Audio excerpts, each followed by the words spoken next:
is Lindsay Lehr from America's Market Intelligence, coming back to you with a quick recap of our last coffee chat. We do these videos really quick to deliver some key conclusions from our discussion. As you guys remember, we discussed the evolution of payment methods and really looking at the difference between QR code and contactless payments. And we had a really fascinating discussion, and one really key finding that came out for me was in Argentina, where we see QR code really pulling ahead of other types of in-store payment methods. And we discussed that one of the key factors for the success of QR code in Argentina is the fact that they honed in on one specific use case, that being use at gasoline stations, in which they were able to improve the transaction time and also incorporate loyalty into that experience. And from there, they've built that ecosystem and created the habit among people to use QR codes at other merchant locations.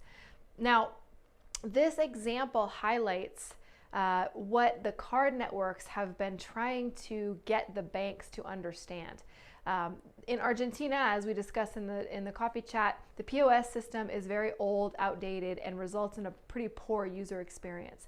And the card networks have been selling the fact that if you let your POS infrastructure become outdated, another type of technology is going to come in and take away that channel, which is what is precisely happening in Argentina. So this validates a little bit the card network's push for contactless payments. Now, when we look at the rest of the region, I want to draw your attention to this slide, because we have segmented out the markets here to take a look at what's happening at the macro level, comparing which technology we think is pulling ahead so far. And it's been really fascinating to observe the trend throughout 2020. We created this slide in January to take a look at which technology we think is pulling ahead, and now we took another look at it in September to compare. And it's really amazing what 9 months can do. So if we look at the 2020 slide, we see Brazil, Peru, too soon to tell. We see QR codes leading in Argentina. We predicted that QR codes would also dominate in Mexico and Colombia because of CODI in Mexico, and also because of the strength of Rappi and other types of platforms in Colombia. It's been interesting to notice as the card networks and banks, as issuing banks, have embraced contactless to a greater extent. We see that those markets tipping a little bit more. So at this point, we see Brazil embracing contactless slightly more than QR code, the same with Colombia, as banks essentially are being convinced of the value of contactless and going more in that direction. So now this is not, and in Mexico in 2020, we've put that as too soon to tell. Neither one of these technologies have really gained any significant penetration. It's still a question mark in Mexico. So what does this tell us?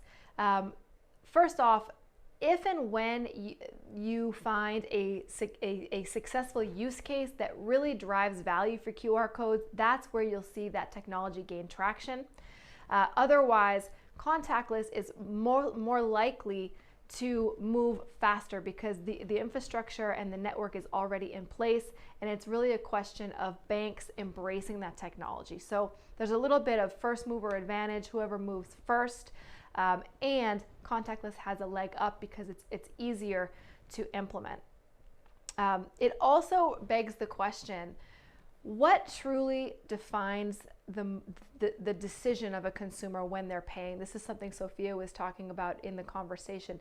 Is it the credential that's driving that decision, the credit, debit card, or maybe a bank transfer? Or is it the form factor or the user experience that creates that is that deciding factor? So far, experience shows us that it's really the user experience and not so much the credential that is determining that decision, which tells us we need a superior user experience, and whichever user experience or form factor gets ahead, we need to make sure our credential is lodged in there so that that transaction is taking place over our rails, whether it's a credit, debit card, bank transfer, or something else. So really fascinating conversation. I hope these conclusions were helpful, this analysis and this prediction on this slide was helpful to you. We look forward to seeing you at our next coffee chat, which will be September 21st, Monday, 11 a.m. Eastern. Love to hear your comments. Post them below in the LinkedIn or on the YouTube, wherever you're viewing this video.